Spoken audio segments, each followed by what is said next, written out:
welcome back to GoldSeek TV. I'm Vanessa Collette, and I'm thrilled to be joined by two guests who really need no introduction, Jeff Berwick and Doug Casey. It's great to have you both here. It's our pleasure.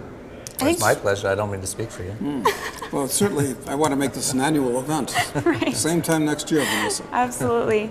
Now, both of you, are well practiced in the art of nonconformity. We were just talking about conformity a little bit before we started rolling.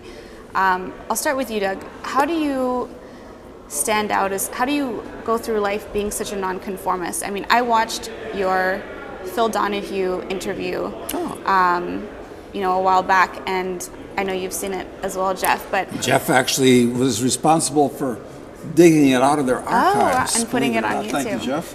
I paid, someone else paid for it because we put up a bounty. Someone paid, or I had to pay them, or you paid them. I forget who Something even. It like was that. something Somebody small, else. like 1 Bitcoin or something. And then NBC sent it to me, and there was a document that said, you can't copy this. If you do and you put it on the internet, we're going to charge you like $100,000 every 15 seconds. So I was like, whoa. It was a very good interview. Well, I was going to say, watching that and watching you sitting there in front of this crowd that was, booing you, and you just sat back and you were so confident in your nonconformity, and you just took it in stride. And I don't know, how do you develop that kind of quality? Look, I was dealing with the hoi polloi. I was dealing with, actually, I hate to say this because this is going to insult a lot of listeners. And how can you say such a thing? Basically, a bunch of somewhat evolved chimpanzees, and you say something and they were all clapping at one point, and then they were all booing at the next point, based on nothing but raw emotion. So it's almost like in Shakespeare's Julius Caesar, where the mob claps for Brutus and then they clap for Antony, and they're influenced. They have no philosophical grounding. Right. So I think I always have. So, and I don't care what other people think or do. I just say what I like, because we're not on this little planet forever. And if you can't please everybody, you got to please yourself. Right. But how do you develop the fortitude? People find so much comfort in conforming. How do you develop the fortitude, to go against the tide? It's a question of nature or nurture, and I'm a believer in nature. So I think I was born this way, and I think libertarians are essentially genetic freaks. That's what I think. In other words, you're just born that way. Now, why are you born that way? I mean, maybe I had a past lifetime, and how do I know? But what do you think, Jeff? well, I always hear you say that, and it is a very interesting concept, and I give it a lot of thought, and there's definitely days where I go, Doug's got to be right, because all these monkeys, they never change. But then I see so many now waking up and changing. I've seen ex-military coming and saying, I'm an anarchist, the government is evil, all the things they do is wrong. I see that hundreds and thousands of times now. So it could be somewhat of a genetic mutation, I don't know. And I definitely see that sometimes, but the fact that this is growing so much now shows me that either other people are mutating or they're actually just finally waking up. Yeah, or maybe they always kind of thought this way, but you act as a catalyst that opens their eyes. It's very funny. I had lunch at a very nice restaurant with a couple of old friends here in Vancouver, and sitting at the next table was an old friend of ours, actually, who's a billionaire, a multi-billionaire. So I said, I haven't seen you for 20 years. And so he introduces us to the other people at the table, and a guy sitting next to him, my billionaire old friend, he said, oh, I'm so glad to meet you. I'm an anarcho-capitalist too. I was shocked. So, maybe one girl tells another, and things are getting better. Right. I'd like to believe that.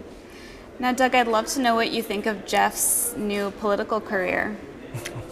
Now, which one is this? Running for office.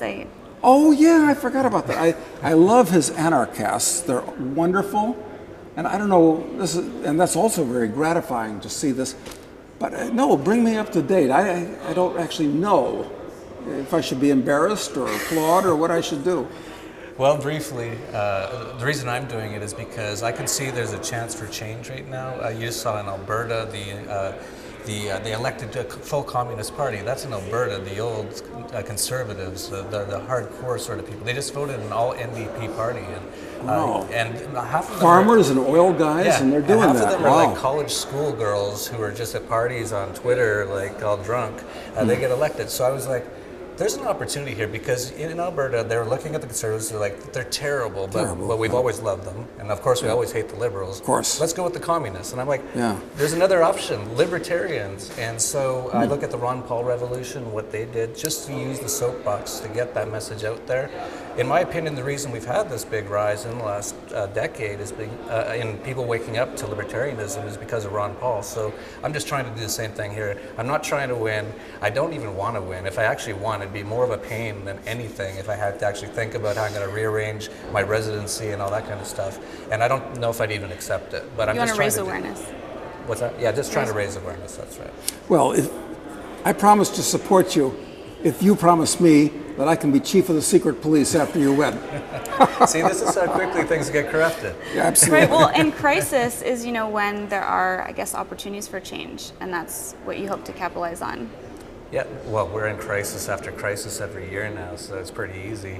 But no, there's a way of going, and we saw it in the U.S. And of course, the U.S. is so locked down with the two-party system, which is really just one-party system, that they've got people so propagandized and indoctrinated in the 12 years of public indoctrination camps that, there's only two parties, you can never do anything else. But here in Canada, it's different, as we know. There's Rob Ford, the crack-smoking, really fat, goofy guy, past prime murderers like John Cray-Chan used to punch protesters in the face. Pierre Trudeau gave the finger to the media. People here don't mind if the guy is a little strange or a little different. They just want change. So I think there's a real opportunity here in Canada, a lot more than the U.S., the land of the free. Yeah. Although I've got to say, Trump is totally unsound in just about all of his views. I mean, he's a militarist, he's a nationalist, he's a dirigiste, but he speaks off the cup, and he's a good entertainer, and that's why people like him, because he's not a programmed robot, at least. Well, don't you think at this point maybe the U.S. could benefit from having a billionaire run the country? Well, it's better than somebody that's never done anything but work for the government his whole life, which is true of all these other candidates.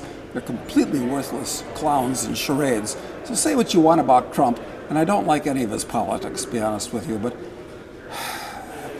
at least he's done something with his life. I'd love to see what he does with the White House. I mean, that's really what be fantastic entertainment. Oh, yeah.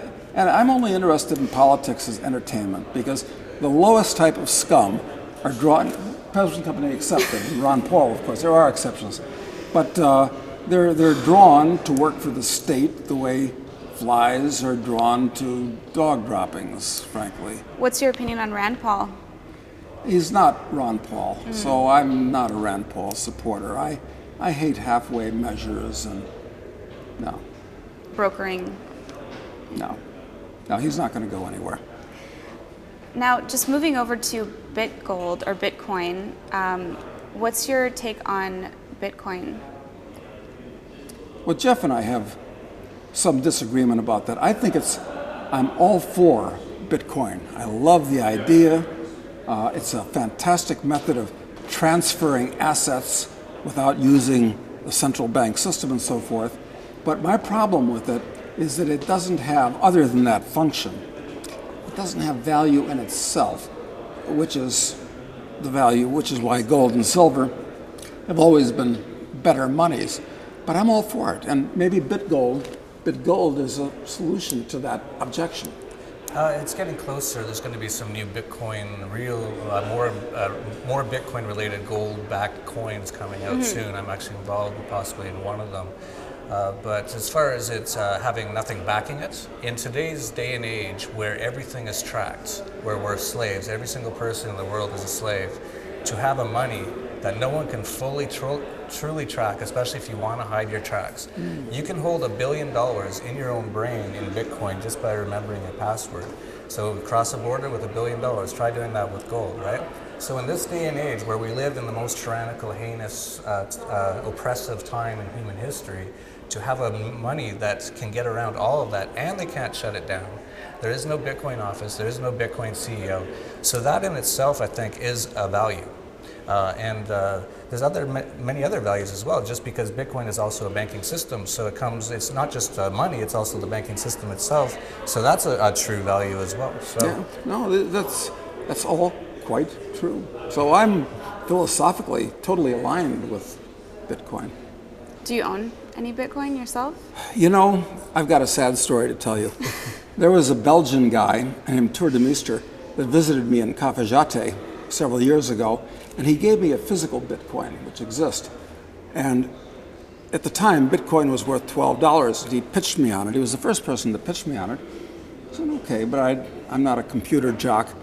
And of course, it subsequently went to about 1,200, 100 to 1 shot. So I feel bad about Bitcoin because it was the great speculation that got away from me. Right.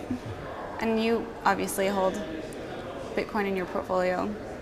Oh yeah, no, it's not a big part because I think Bitcoin is still speculative. It's still young. It's only started out in 2009, so it's only about 6 years old now. It's still growing all the time. So it could, but anything could happen at this point. So it could go to zero. Totally possible.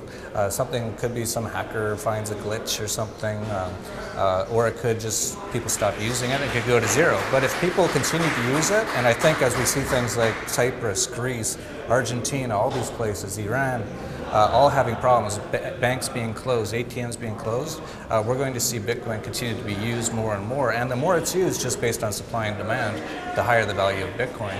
So if, for example, I've done the calculations, if Bitcoin were to be actually take over for the US dollar and the US dollar doesn't exist anymore, totally possible, and actually probably going to happen, but it's what time frame, I don't know.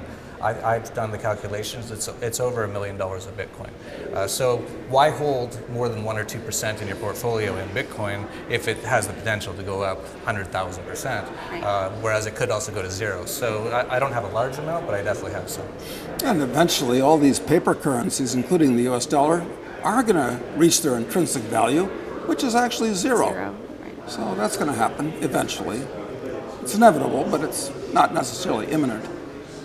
Now, I want to talk a little bit about privacy and get both of your opinions on privacy. Cybersecurity is a huge trend right now, but also I want to know, do you think that maybe the pendulum has swung so far in the other direction that people, people are reacting so negatively now to their privacy being invaded? Do you think you'll see policy change, or what's your take on that right now? I haven't seen a lot of people get really upset about their privacy being taken away from them. Really? If anything, they almost clamor for it. For security?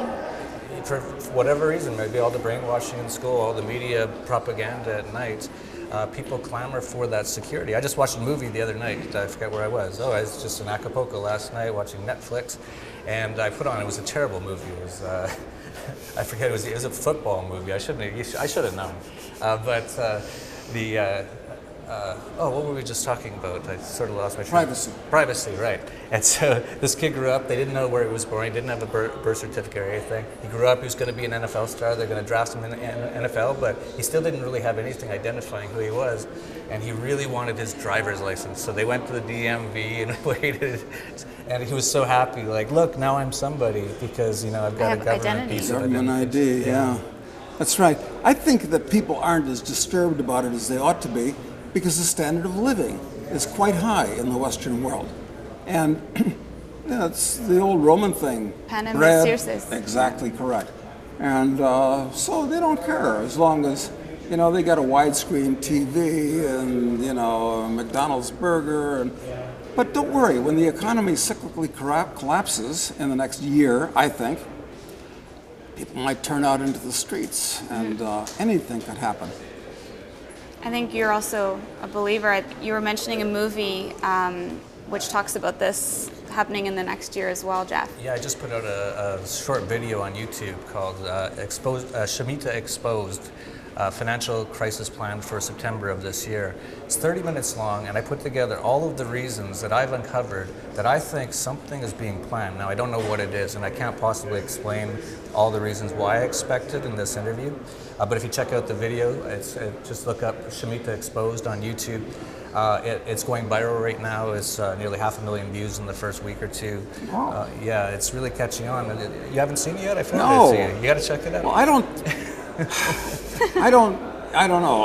I don't buy that. I've heard your argument, but that's fascinating.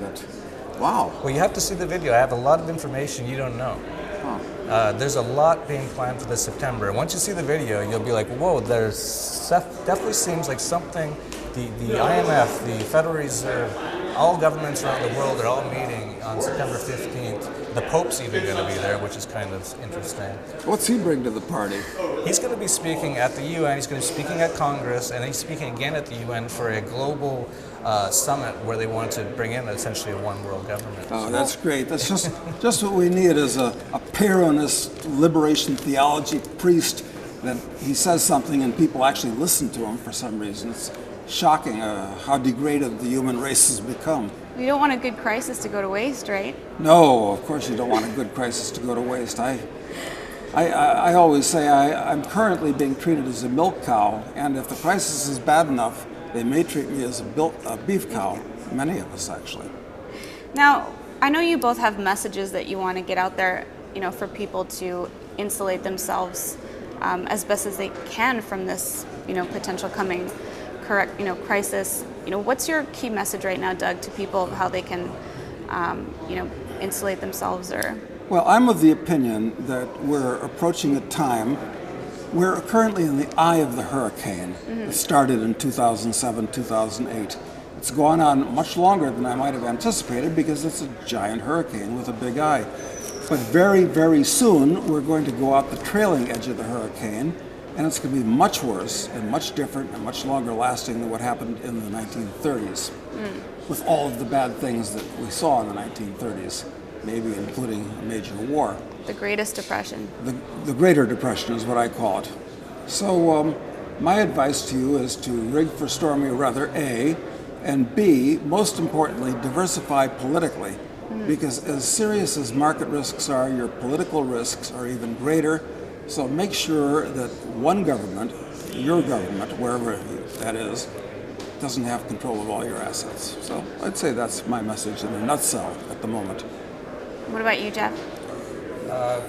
You just got to be very safe at this moment in time, in my opinion. To me, this is the most dangerous time in human history for capital. If you just look at everything that's going on, if you look at all the numbers, you can just see all these Western nation states are beyond insolvent. They're only just printing money to stay alive. Even George Soros said that in 2009, that the financial system collapsed, but all they're doing now is printing money to stay alive. If you look at what happened in 2008, you look at 2015, what's happening right now actually looks a lot like what happened in 2007. Commodities crashing, the Chinese stock market crashed, US dollar's been going higher, gold's been going down for whatever strange reason. It looks like, and I've already uncovered so many reasons why I'm expecting chaos this fall.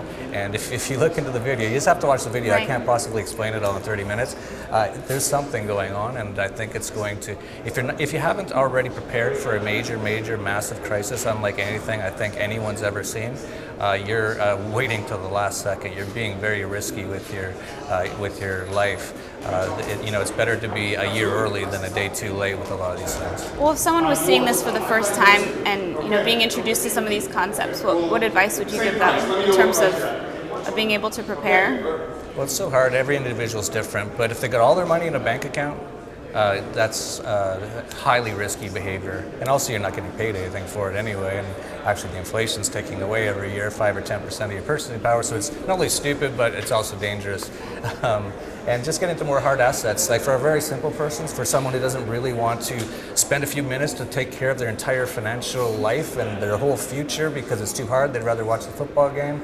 If you don't want to do that, then just buy something hard assets, precious metals, gold, silver, even buy real estate, but I'd keep out of Canada. I think this is a massive real estate bubble waiting to be popped right now. I'd look into other areas of the world, including Latin America, Asia, two of our favorites. Mm-hmm. I certainly agree with that.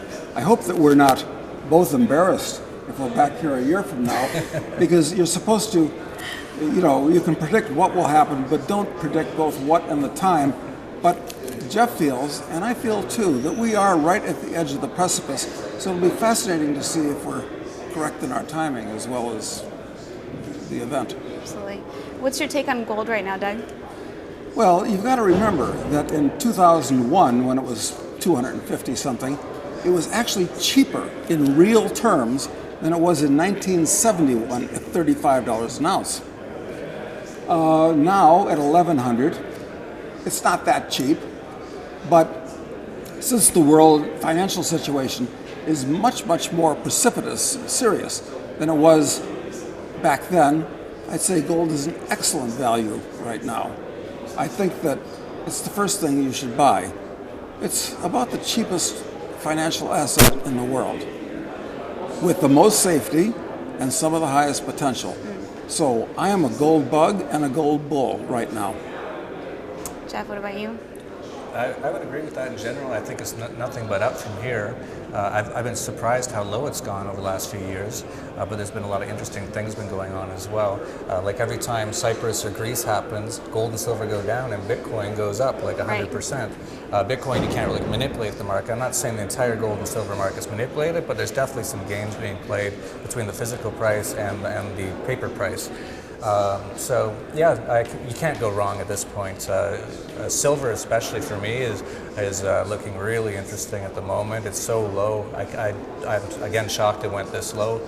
So yeah, I would look at both those. But I'd also make sure you don't hold it in things like bank safety deposit boxes, because as you saw in Greece, when they shut down the banks, they also shut down the safety deposit boxes, and they're not letting people withdraw precious metals from those boxes. As these banks go bankrupt, and these Canadian banks are going to go bankrupt, they take all of your stuff. It's legally theirs due to government legal due to their legislation for bank bail-ins, which they have in Canada, they have in the U.S., they have in Australia, they have all throughout Europe. People would never believe that those kinds of capital controls would come here, though. They've got normalcy bias, right? And they're delusional. Yes, we have capital controls, and they're growing every year. And people forget that in 1933. Roosevelt closed everybody's safe deposit box as well in the U.S. And you could not go to your safe deposit box in 1933 unless you were accompanied by a government agent. It's a fact. That's incredible. Not to mention gold was banned from Americans even being able to buy it for decades. Yes, of course. That was one of the reasons for that. In the land of the free. Yes. Now you're both very successful investors. What are you doing with your money these days, Jeff? That's a good question. I'm doing so many things on my own businesses that I really have a hard time keeping track of what I'm doing. I don't actually invest a ton of money. I mostly invest in my own businesses, but I do own Bitcoin, I do own precious metals. I think the mining stocks, we're at a mining show here. I haven't heard what everyone, including Doug, have to say on it, but it looks like the buy of a century, really, at this point in time, for the right ones, obviously. I completely agree. Even though the speech I gave yesterday was entitled Mining, a Stupid 19th Century Choo-Choo Train Business, and that's technically accurate, and I gave a lot of reasons why that's true and why it'll get worse, that's one thing. But as far as the stocks are concerned, mining shares right now are cheaper than they've ever been in history. So they're a fantastic speculation, especially the small ones, high quality, good people, and so forth. So I do that. This is an excellent time to be in this market. Risky, but I think it's going to pay off. I caught your presentation yesterday, and I really liked what you said about watching science fiction movies. I'm a huge fan of science fiction movies and books because I find, like you said, that we get glimpses of the future in them. What are some of your favorites? Well, science fiction. I would say one of my absolute favorites is by Robert Heinlein, Stranger in a Strange Land. Another one by Heinlein, which is excellent, is The Moon is a Harsh Mistress. And by Arthur C. Clarke, who's another classic guy. What do I recommend? I recommend Childhood's End. Fantastic cosmic book. So those are three. And then, of course, there's a whole new class of new guys that have been writing. I mean, those guys, that's the old generation. And there's a whole bunch of really good new guys that are doing fantastic work. Too many to mention. Well, of course, Neil Stephenson is right at the top of the pyramid when it comes to that. You've seen some of the some of the maybe predictions or fantasies in there come true? Well, look, even movies are doing a good job. For instance, when The Terminator came out, everybody thought this is crazy science fiction. But the fact of the matter is that I think within a generation, we're going to have robots that are practically indistinguishable from humans. Right. And there's a television series now that I recommend that talks about what's going to happen to society, and it's called Humans. So Okay. and Ray Kurzweil is right. I'm a big fan of his. Absolutely. Singularity. The singularity. And he's saying 20 years for the singularity, and that is going to change the whole nature of life, Of being reality. itself irrecognizably, and it's going to be, everything is going to be post and pre the singularity era. So Right, absolutely. it's going to be within our lifetimes. Well, So- what a lot of people miss out on with Kurzweil is that a lot of futurists know that the rate of change is accelerating, but what he points out is that the actual rate itself is exponential. And so we're going into this curve, and things will be It's changing Moore- so it's Moore's rapidly. law and a lot of things besides Right. computers. Yeah, things will be changing so rapidly when it goes parabolic, and we're merging with machines. I believe that we could be there in 20 years, and it'll definitely be changing every aspect of our reality Yes. and life. You don't need to do this, but in 20 years, I'm certainly going to want to trade in my body for, let's say, Bruce Jenner's just after he won the decathlon. Not all aspects of Bruce, of course, but yeah, that might be possible. It could be wonderful. What's your take, Jeff? On Bruce Jenner? On science fiction. Oh, and science fiction. Sorry, we got going off on different tangents there. My favorite book of all time is Lord of the Rings, which isn't science fiction, it's fantasy, because what I didn't realize when I read it, this first major book I read in my life, I just thought that was the most amazing story I ever read. And it wasn't until 20 years later that I realized it was actually an allegory about the power. The ring was government, it was collectivism. And the Hobbit, the Shire, that was actual anarchy. They're just firing off fireworks. There was a mayor, but he didn't do anything. Everyone just had fun and sorted their own problems out amongst each other. And then the Black Ring Race come in and destroy everything. That's the government, that's collectivism. But as far as fantasy goes, my favorite is The Matrix, the movie. Because to me, that movie, after looking into so many things in my life, I don't even know if you can call it fiction at this point. It's very close to Right. being real. Like, they were really describing what life is really going on. Yes, that's why I'm a solipsist, among other things. And I've got to mention, perhaps I mentioned last year that I'm writing a sextet. I was going to ask of when the novels. first, I forget what the name of the first one is one is called. Speculator. That's right. Where I take 6 unjustly besmirched and highly politically incorrect occupations. Then our hero becomes a drug lord, and then an assassin, and then a terrorist, and then a warlord, and then it turns out he's the Antichrist. But he's actually a good guy, highly ethical, and I reform these things. So I hope that Jeff will recommend that as highly as he does Lord of the Rings when the first one is out before the end of the year. Look forward to reading it. You both talked about how we're at this, at the edge of the precipice. And as we all know, the Chinese word for crisis is opportunity and danger. So I know it's a very dangerous time, but it's also the only time in history when we can actually manifest any of our dreams through technology, things that are going to happen. So do you have any hope for that? Are you hopeful for the human race in that sense that, we do have incredible nightmares that we've created, but also beautiful dreams. So, what's your take on that? Timothy Leary was right when he said, smile, space migration, intelligence increase, life extension, so that hopefully in the future anything that you can imagine can become reality, and that will be fun. Absolutely. What about you, Jeff?